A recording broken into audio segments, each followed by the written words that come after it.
Schmisher. Present. Councilmember B. Smith. Here. Mayor Pro Tem Hamrick. Here. Mayor Smith. Here, let's rise for the Pledge of Allegiance. I pledge allegiance to the flag of the United States of America and to the republic for which it stands, one nation, under God, indivisible, with liberty and justice for all. Thank you.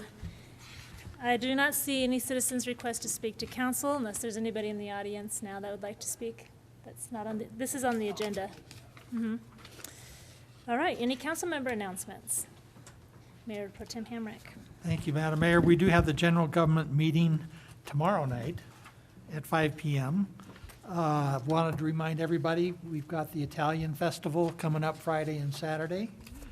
And also, we've got the Canyon City Energy Franchise Committee meeting Monday from 10 to noon here. Excellent, thank you. Councilmember Hawkes. Yeah, I want to just give kudos to Fremont Center for the Arts for the entertainment in the park that they had this weekend. I ran across it kind of by mistake. My wife said, let's go for a ride. I said, okay, we'd go. So we're coming down Fifth Street, and all of a sudden when we get to Macon and Fifth, I could hear music. And I looked in there in the park, and there was a lot of folks with their chairs and everything. So we went ahead and found a place to park and spent almost 2 hours of delightful time listening to the music and everything. The weather was nice. They put on a great entertainment. Also, with regards to that talent festival, the band that was playing there that evening is supposed to be part of the entertainment with the talent festival. So they were good on that evening, so they should be good at the festival. Thank you. Thank you. Councilmember Schmisher. Thanks so much, Madam Mayor. And thank you, Councilmember Hawkes. I did just want to note that that was the second month in a row that Fremont Center for the Arts had over 400 guests in attendance at their first Friday, which is a marked increase from past months and past years. So I'm so glad that you found your way down there and enjoyed it. Love it. Any other announcements? All right, then I would like to go ahead and ask for Jessica Cobbler to come on up, please, if you'd like to address us about Suicide Prevention Month. Can I give you this, Cindy?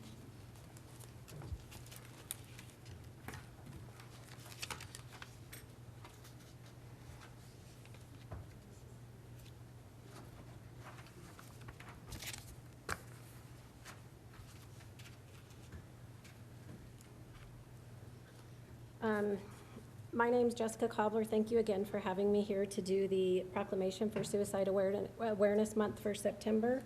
And I know you're going to read the proclamation here in a bit, and it does contain some statistics, but I'd like to share just a few more with you that aren't on there.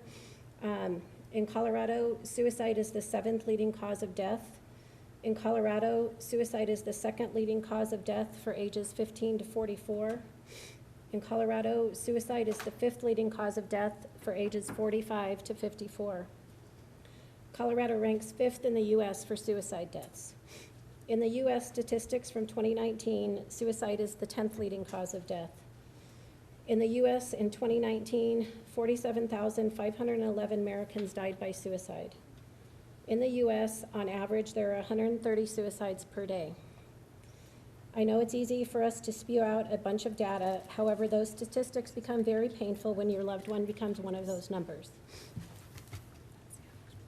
On June 14th of 2018, my 18-year-old son, Dalton, became one of those numbers when he took his life. He is the reason I am here today, and I had Cindy pass around a picture board of my son, if you would take a look at him. Dalton was smart, kind, funny, and handsome. He graduated the 2014 Florence High School valedictorian. He really was an amazing young man. I am also here for all those lost to suicide, depression, and mental illness.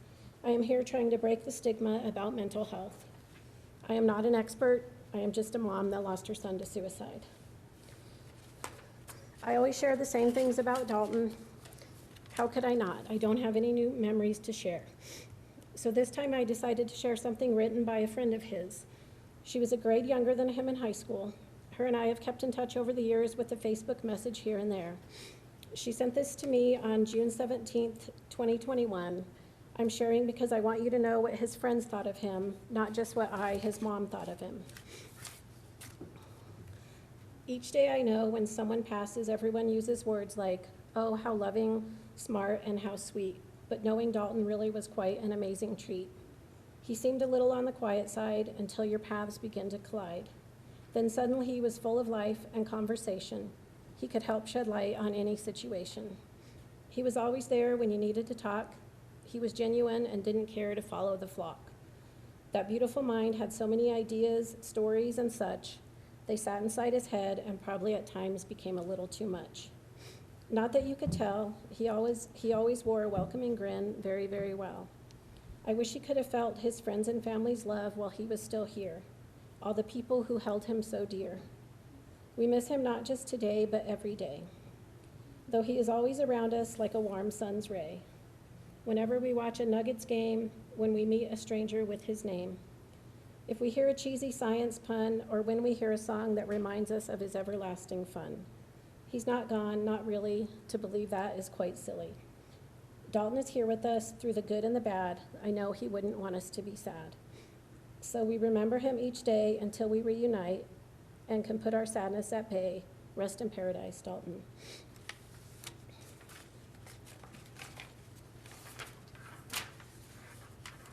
I have met some amazing, brave, strong, broken but blessed people on this road. I've gotten to meet some, as we call each other, warrior moms, sister moms, that I first met through Facebook, and I've gotten to meet some of them in person. We are very protective of each other's kids. We feel as though we know them through the stories we tell. The wristbands that I passed around are wristbands from the parents that they've made those in memory of their sons and daughters. I'd like to share a little about my friend Shay Black and her son AJ that died by suicide. AJ was 17 and a junior in high school when he died, just about to finish up his junior year. He had been working at a job at a pizza place in Berthoud, Colorado for about 3 weeks. He was about 5 weeks out from qualifying and wrestling at state in Denver at the Pepsi Center. He loved to wrestle. Loved the lake, wakeboarding, shooting, and loved animals. He made music on his laptop, that electronic techno kind, and built his own speakers that took up the whole back seat of his Taurus he drove. He would thump that music so loud and take videos of his rear view mirror thumping. He was also voted class clown for his senior year, which he never made it to. Shay shares the pineapple story. It is a story of hope. There is always hope, and I'd like to share that pineapple story with you today. AJ loved pineapples. We aren't sure why, but he truly loved them. While he liked to eat them, he loved to wear them and have them on his things. Pineapples are fresh, they can be colorful, and they are oh so sweet inside, but with an exterior that hides what is actually inside, just like AJ. When he was still alive, he would drag Alicia and I all over the place looking for pineapple shirts, underwear, shorts, just about anything he could find to wear with pineapple on it. He even went so far as finding a pineapple Ronix wakeboard that not only has pineapples on it, but is a scratch and sniff pineapple smell. Only my boy could find a scratch and sniff pineapple wakeboard. For whatever reason, at that time, it was difficult to find things with pineapples on them. They just weren't very popular, so it was always a challenge to find pineapple things. They weren't on store shelves or in online pictures. But you and I now both know that was about to change. Soon after AJ died,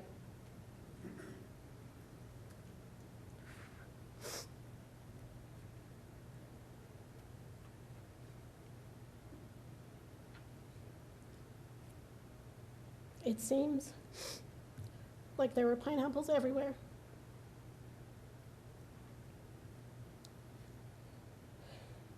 They were on clothes. They were being used as decorations. They surrounded us. My first thought was it was AJ speaking to us, keeping his memory alive and telling us he is okay. And I do still believe that this is the case.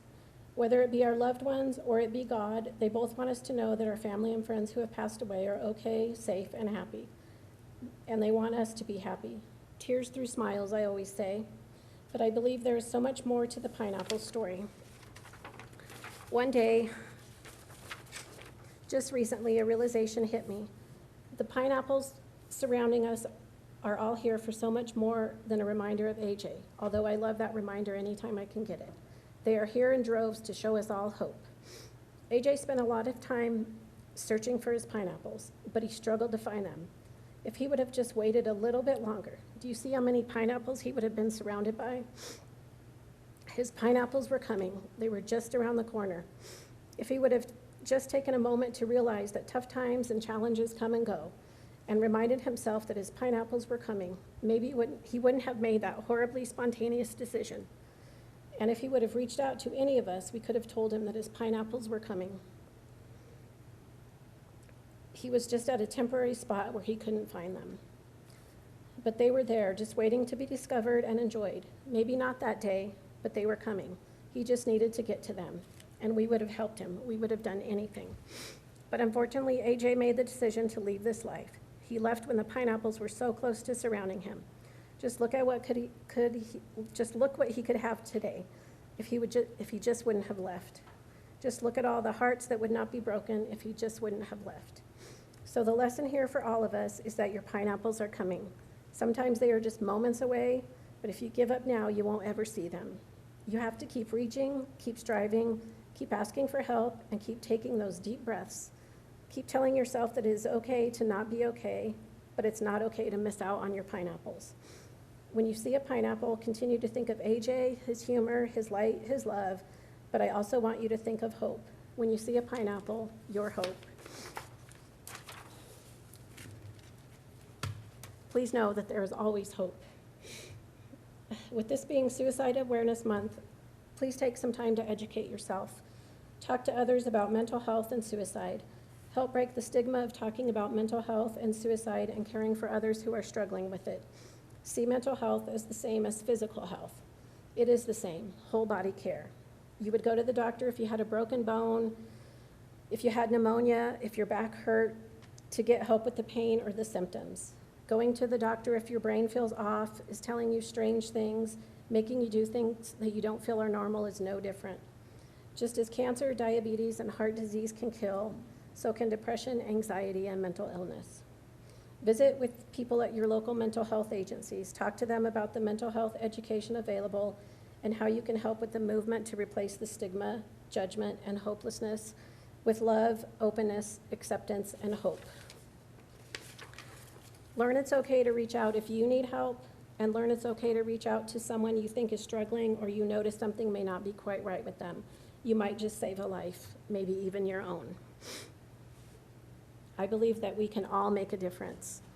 I handed out a walk flyer for you guys to share. I would like to invite you to join me and my committee for the 5th Annual Fremont County Out of the Darkness Community Walk hosted by the American Foundation for Suicide Prevention. This year, the walk takes place on Saturday, September 25th at Centennial Park here in Canyon City. Registration begins at 9 a.m. with the walk starting at 10. You can register online, which is what we're recommending. We're not going to have, it's going to be a little different this year, like an open house type of thing, so there's not gatherings for an opening speech or anything. We will have a silent auction with lots of great items donated by local businesses. We will also have a memory area where you can buy memory beads or post a picture or a message to your loved one on our memory board. This is an event of hope, healing, and connection. Thank you again for having me today. I appreciate your time and always doing the proclamation for Suicide Awareness Month.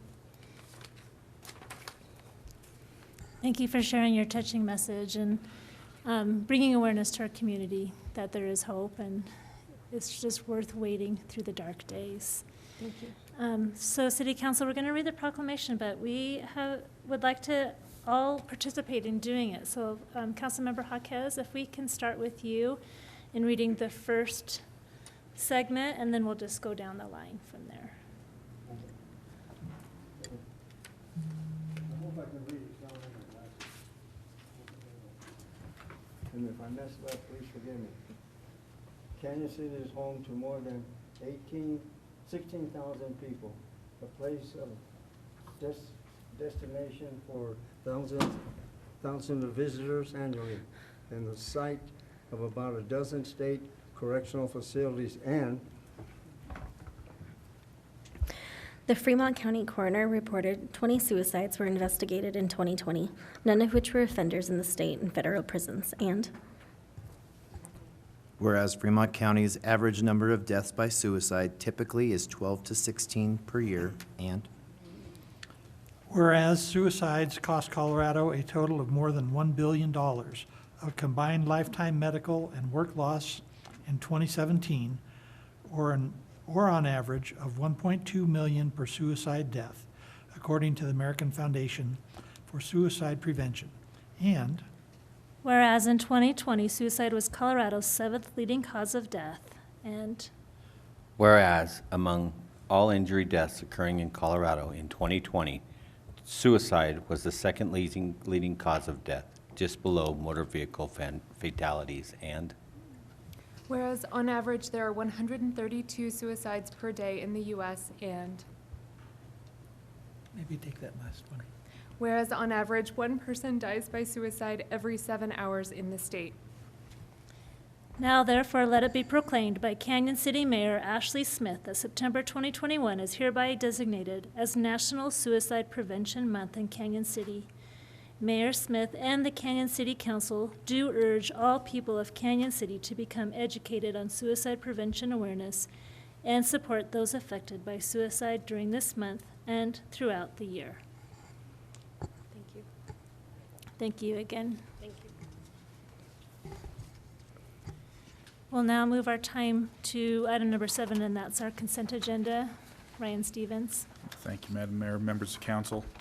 Item 7A is to approve the minutes for the regular city council meeting on August 16th and the vision committee meeting on August 18th.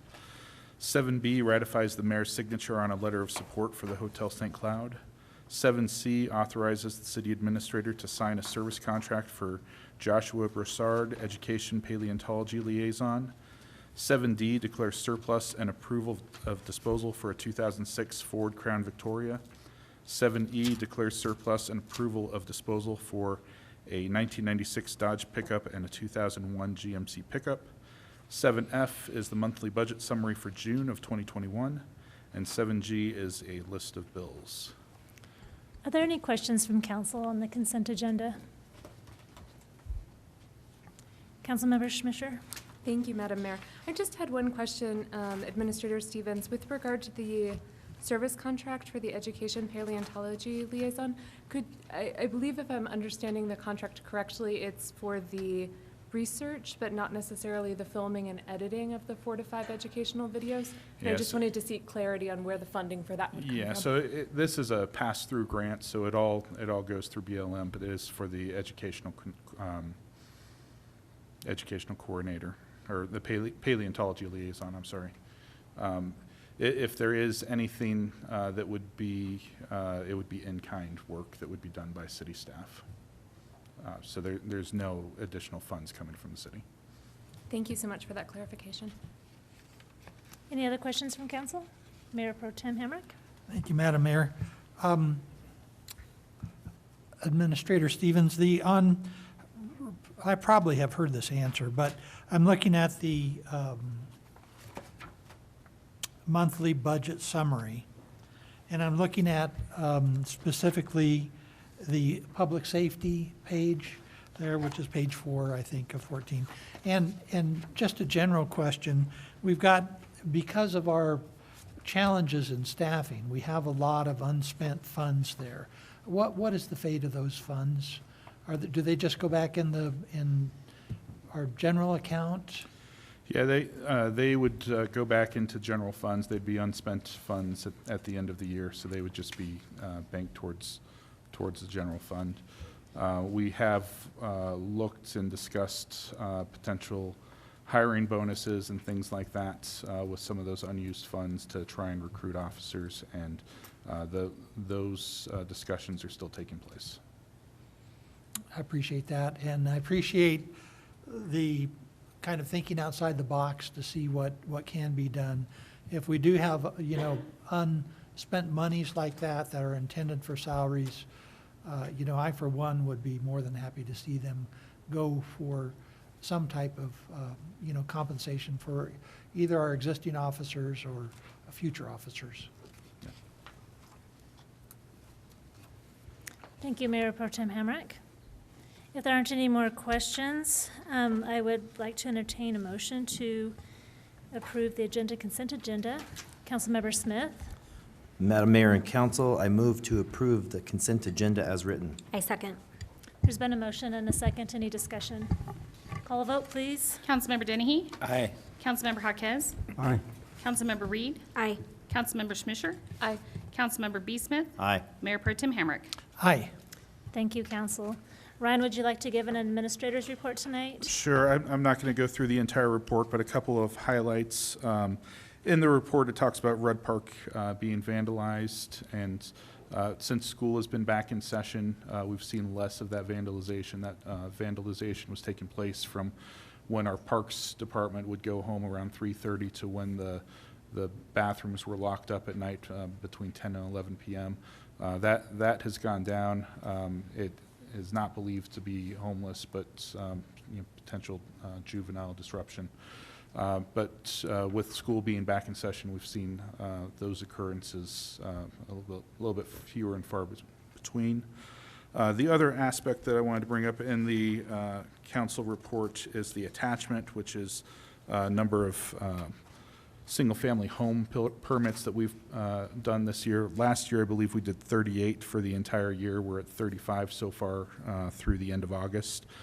So we are on track to do quite a few more single-family homes this year. And we do have some applications coming through that are very promising for additional units. I don't know if those will happen this year, but potentially into 2022. So still working towards solving the housing issue here in Canyon City. With that, I'm happy to take any questions. Councilmember Jaquez. There was a good article in the paper today from former Commissioner Ed Norton with regards to a subject that I've kind of talked about over and over and over again, and that's with regards to the situation that's getting worse. Canyon City used to be known as Tree City, USA. I'm sad to say that that situation, to me, is starting to change, and we could be known as Weed City of USA. The weed control is really, really getting out of hand. I didn't realize we were 2 officers short on the control for that. And I think if we are short, then if we have any extra money, that's where the extra money should go, as to hiring them. But I understand there's a lot of stress going on with the COVID and people unemployed and everything else like that. But when you stop and look at it, it doesn't take any money. And I'm speaking to the audience out there like Mr. Ed Norton did in the paper. It doesn't take a lot of money for each and one of us to go out there and take care of the weeds that surround our property. This is your town, folks. This is what we call being proud of our town. We speak about it, wanting to have people come here, visit here, come to live here and everything else. We set that example ourselves. You know, us on council, people in the county commissioners, everyone else like that. But we, as the residents of this town, also set an example for future growth and everything else like that. So please, let's take the time to try to get out there and do something with regards to that. Help our code enforcement people that we're short of, they're getting the job done, okay? And get out there and see what we can do. It's not getting any better with this heat and everything else like that, so just have pride in your town, is all I'm saying. Thank you. Thank you, Councilmember Jaquez. All right, if we don't have any other questions for City Administrator Stevens, I'm going to open the public hearing for item 9A. And this is for a new liquor license, lodging and entertainment for Arcanum, located at 113 Latigo Lane, Suite A. like to invite Ryan to give a report. Actually, we'll have a report from our city clerk, Cindy Foster Owens. Lisa Pearson has filed an application for a new liquor license for lodging entertainment for Arcanum. Upon reviewing the application, it was determined that appropriate state and city forms and fees have been submitted. The diagram of the premises meets filing requirements. The applicant has possession of the premises through a lease. The applicant holds a current sales tax license and is in good standing with the Secretary of State. They chose to do a concurrent license, so they have already been approved by the State Department of Revenue at this point. So they're just waiting to hear from you. Thank you, Cindy. I would like to invite Lisa Pearson to come address City Council.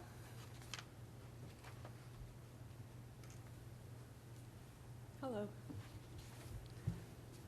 I just wanted to be able to offer a glass of wine to the people that would like it when they come in for a facial or a body wrap or some of the simpler types of aesthetic procedures, and discovered that you needed a license to do it, so I applied for one.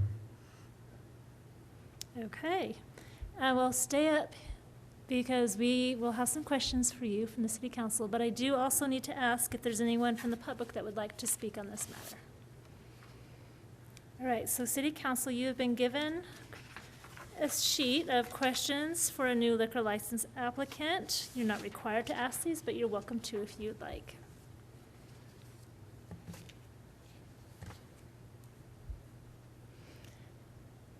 Councilmember Reed. Hi, thank you for being here. Thank you. So I have two questions because they kind of go together. So the first one is are you familiar with the Colorado Liquor Code? That I am in terms of what I needed to do related to this and serving alcohol to people with limits, yes. And are you putting things in place and have you trained your employees on being able to follow the code as well? Yes. Thank you. Mhm.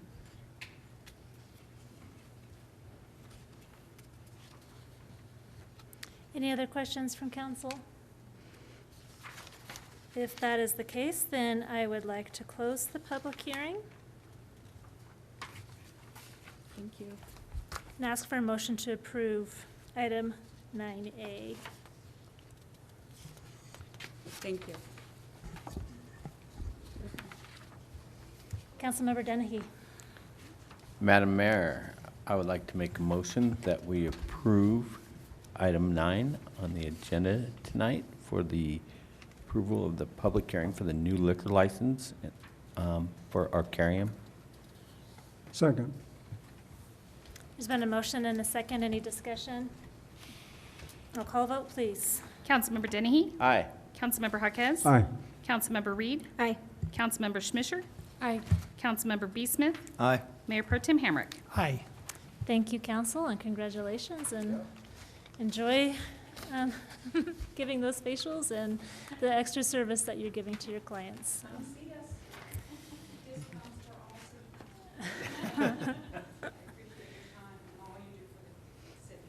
Well, we wish you the best in your business, of course. We're going to close the public hearing and move on to item 10, and this is a discussion on referral of petition for annexation of the Javernick property. I'm going to turn that time over to you, Corey Hoffman.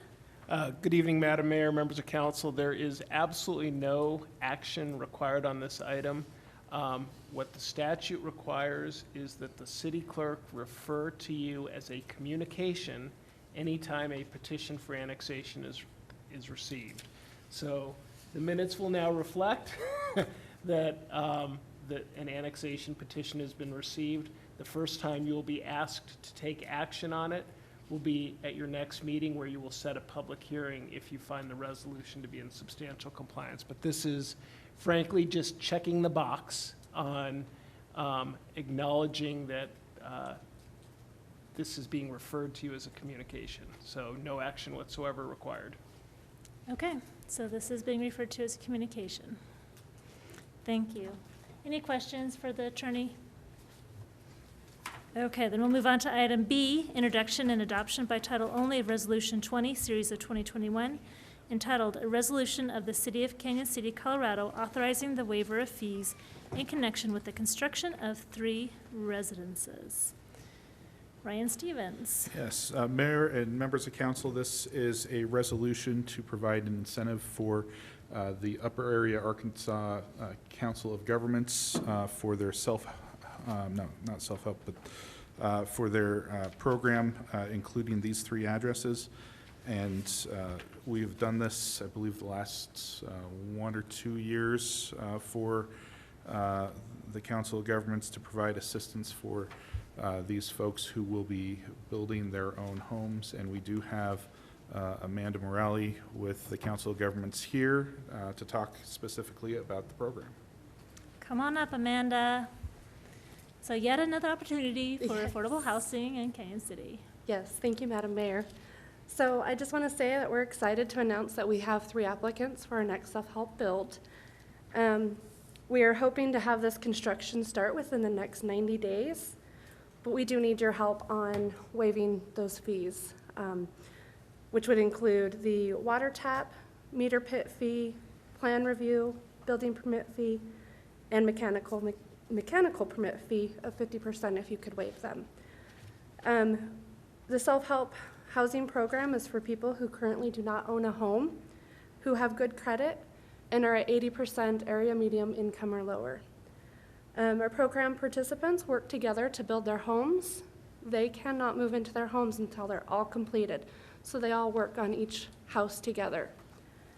The families do 65% of the work, and they also get their materials as a group, so that helps lower the cost and keep these homes affordable. But with your assistance, it'll really help keep those costs down, especially with the increase in lumber and stuff going up.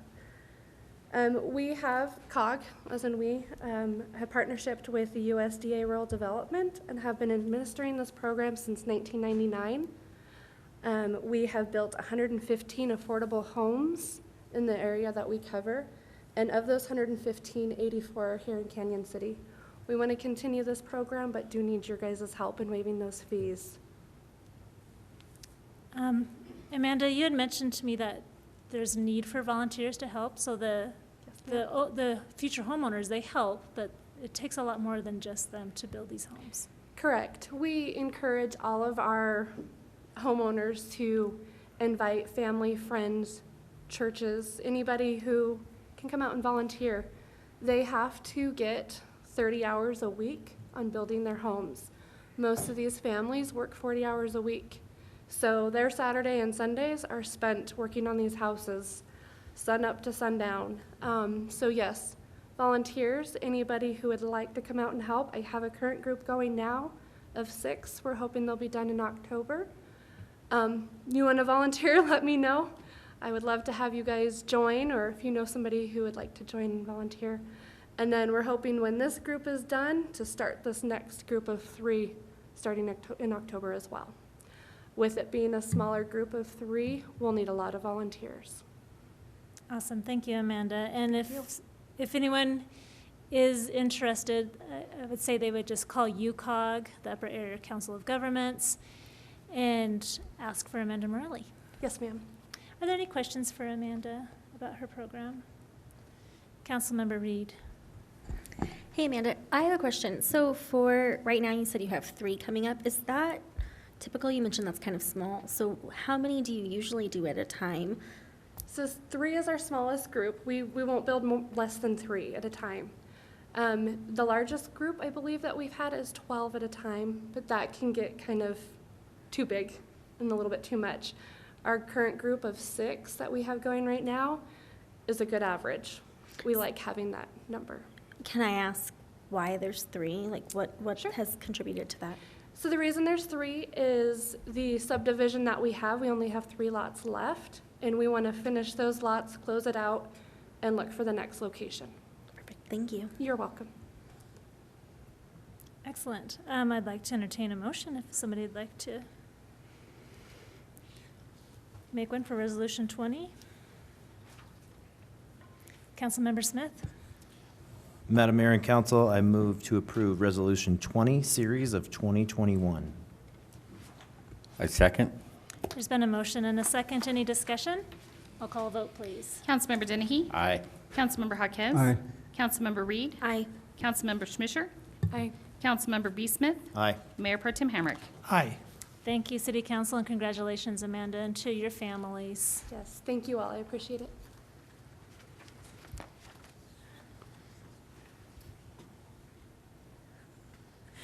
Next, we have item C, introduction and adoption by title only of Resolution 21, Series of 2021, entitled, "A Resolution of the City of Canyon City, Colorado, Adopting the Hazard Mitigation Plan for Fremont County." Mayor and members of council, Resolution 21 adopts the hazard mitigation plan that Fremont County has put together. This is a exercise they go through about every 5 years. It is required by FEMA that the jurisdictions within Fremont County adopt the mitigation plan that was completed by Fremont County. The city did have input. Both the previous city engineer, Adam Lancaster, and our current Public Works Director, Kim Swearingen, provided input into this plan, identifying both hazard priorities for the community as well as projects and projected budgets to complete those projects within the hazard mitigation plan. It is a 480-page document. It's rather large, but this is one of those steps to as a checkbox to make sure that we get acceptance through FEMA. Right, and so I remember when Commissioner Bell was petitioning for all of the cities in the county to participate, the biggest part of that is if we don't approve this FEMA mitigation plan, if there is a natural disaster or a major hazard that happens in our city or county, we will not get any funds from FEMA, and so this is a requirement to do so. And it was quite a bit of work to get through creating that document. Mayor Pro Tem Hamrick. Thank you, Madam Mayor.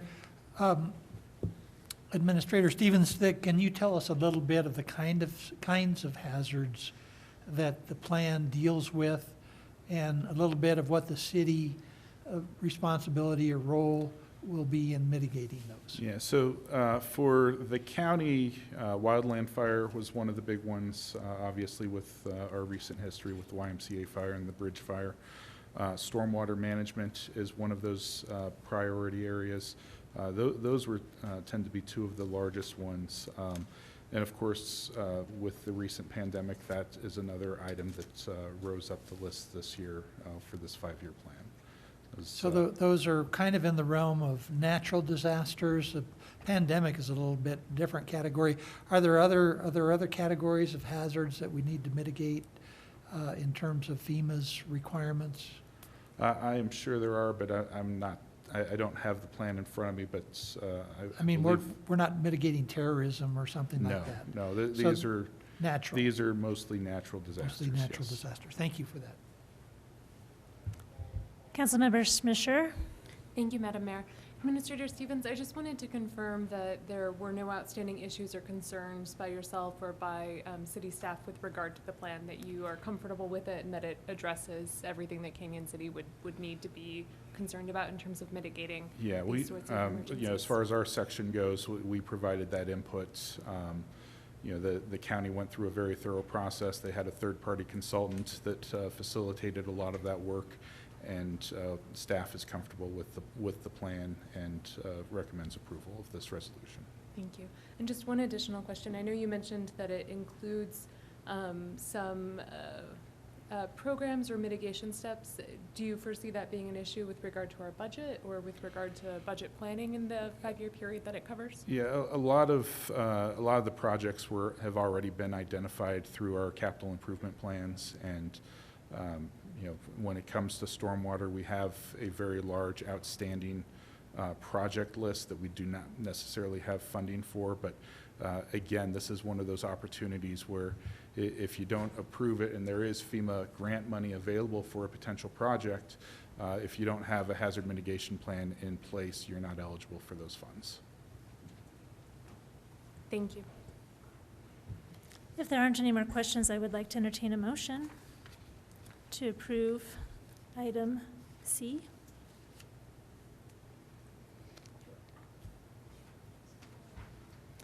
Madam Mayor, I'd like to make a motion to approve resolution number 21, series of 21. Second. There's been a motion and a second. Any discussion? I'll call a vote, please. Councilmember Dennehy? Aye. Councilmember Jaquez? Aye. Councilmember Reed? Aye. Councilmember Schmisher? Aye. Councilmember B. Smith? Aye. Mayor Pro Tem Hamrick? Aye. Thank you, council, and thank you to the staff that worked on this. We are now on item D, second reading and adoption by title only of ordinance 21, series of 2021, entitled, "An Ordinance of the City of Canyon City, Colorado, appropriating additional sums of money to defray expenses of amounts budgeted for the City of Canyon City, Colorado for the 2020, 2021 budget year." Madam Mayor and Council, this is a second reading. We have not received any additional public comment, and staff would recommend approving on second reading. And we do have a request to speak to council by Emily Tracy, if you'd like to come to.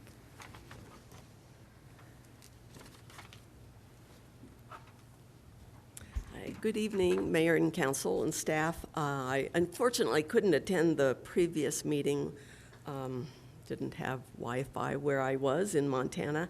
So I don't know what the discussion was on first reading of this ordinance, but I wondered if you could, for the benefit of the public, say more about the decision-making that went into where these significant additional revenues, it sounds like they came from various sources, but I'm just wondering, were there certain priorities that you followed in deciding how to direct these unanticipated revenues? Just any details you can provide on that. Yeah, some of these additional expenses are in regards to the salary survey that was conducted earlier this year, and allocating money in relation to the salary study and implementing phase one of the salary study. There were other additional expenses that were related to, they'd been accounted in certain areas, for instance, urban renewal, and some of those places where we accounted for them, there needed to be a balance somewhere else in the budget, so within a different fund. We had that instance happen a couple of times with the urban renewal project over at Skyline Steel, as well as purchasing of police fleet vehicles. Mm-hmm. Great.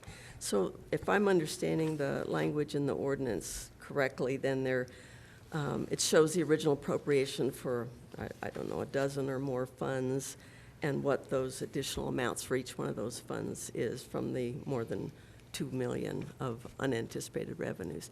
So if it hasn't been done, I may have missed it if it has been done, but I think it'd be nice to have some kind of a document that really talks more about where the money, it's so rare, maybe we should say, to have revenues that we didn't expect, as opposed to going over budget, not being able to meet, everything we want to do during the year. So it'd be nice to maybe lay that out a little bit more for the Yeah, and public. our Director of Finance at the previous meeting went through each fund in detail. All right, And thank you. I believe that the details were also included in the council packet 2 weeks, The From the earlier. previous the earlier meeting. previous Okay. one, and so you can also watch it on, Sure. the meeting, she addressed it.